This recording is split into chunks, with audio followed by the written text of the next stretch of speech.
Today, I'm going to share with you 5 ways that you can optimize your lease to get off to the very best start for your brick and mortar business.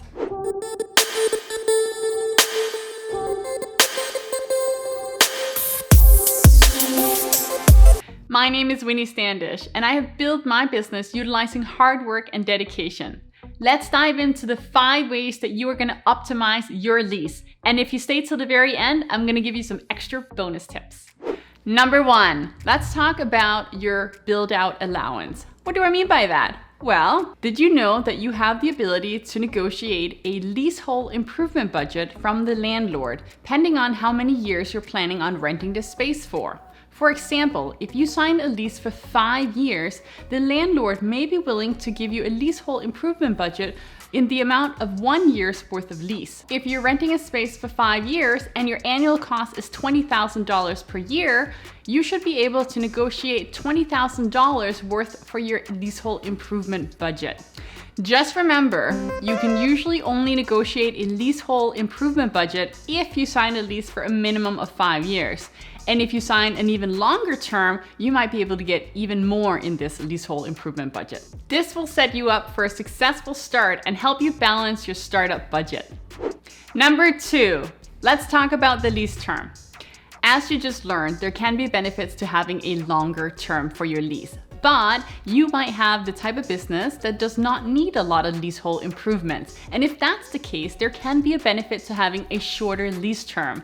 For example, if you are a retail business, you might not need to have extensive renovations to start your business. So you might want to just do a year or 2 for your lease so that you can test it out before locking into a lengthy term. What is important to optimize your lease is to include something called a first right of refusal. A first right of refusal gives you the ability to extend your lease term before the landlord puts up the space for public sale or lease. This way, you can be sure that your space is not rented to someone else and that you can continue to run your successful business in this space should you choose to. If you are currently enjoying this video, please like, subscribe, and hit that bell to get notifications on future videos that I am putting out. And give me a comment as well. Let me know what questions you have about leases, and I will be delighted to help you. Number 3, let's talk about zoning. You may not be able to run the business that you want to in the space that you have found. And this is due to something called zoning. And it is dictated by the city that you live in. It may sound crazy, but zoning will decide what businesses can run at what places. For example, you are not able to run a commercial business out of a residential home unless first obtaining zoning approval. Even in commercial businesses, you may not be able to run the type of business that you would like to. For example, there might have been a retail space in the place that you're now renting for your gym. And the only way that you can find out if your gym is allowed to run in this space is by obtaining something called a PPR, which stands for a preliminary project review. This report can be obtained from your local city hall, or sometimes you can even get it online if you live in a bigger city. This report will tell you exactly what type of businesses are allowed to run in the designated spot. And finally, I recommend that you put this as a term in your closing conditions of your lease. Number 4, you need to consider who your neighbors are going to be. And I don't mean, is it Bob? Is it Sally? Is it Joe? No, I mean, what potential issues can come from having neighbors?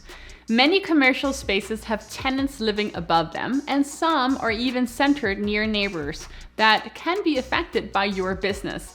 And residents will complain if they find that they are having issues with your business. For example, in my business, we share walls with our tenants that live above us.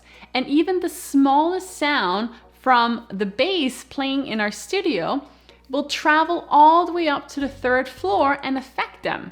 So we've had to put in a few measures to ensure that our tenants are not disturbed.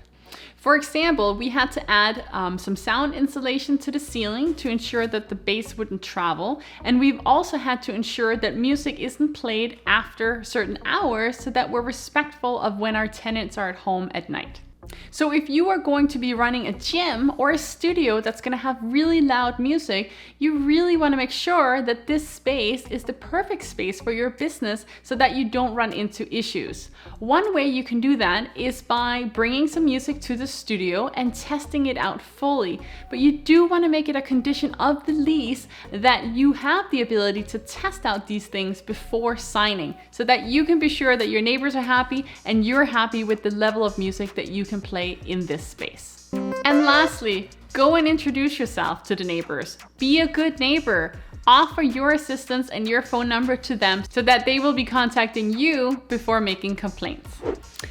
And that leads us to number 5.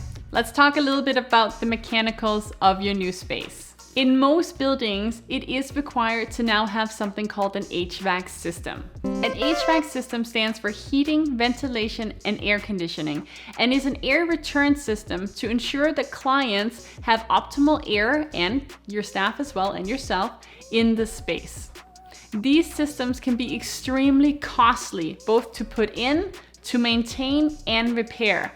So it is very important that you make sure that this system is already in place before you move into your building, or that it is a part of your leasehold improvement budget. But what is also important is to ensure who is going to maintain it when the system breaks down, or who is going to replace it if it needs complete replacement if it's an older system. So make sure the HVAC ownership is decided upon before signing your lease. Thank you for staying till the end. Here are some bonus tips. You should get a realtor. They can help you navigate this lease contract. They know the area the best, and they know what the going rates are in the area so that you can make sure that you're not being taken advantage of when you are signing your first lease.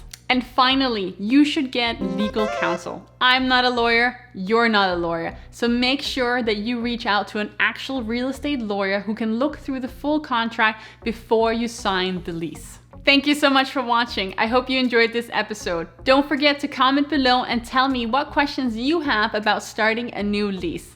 Have a positive day.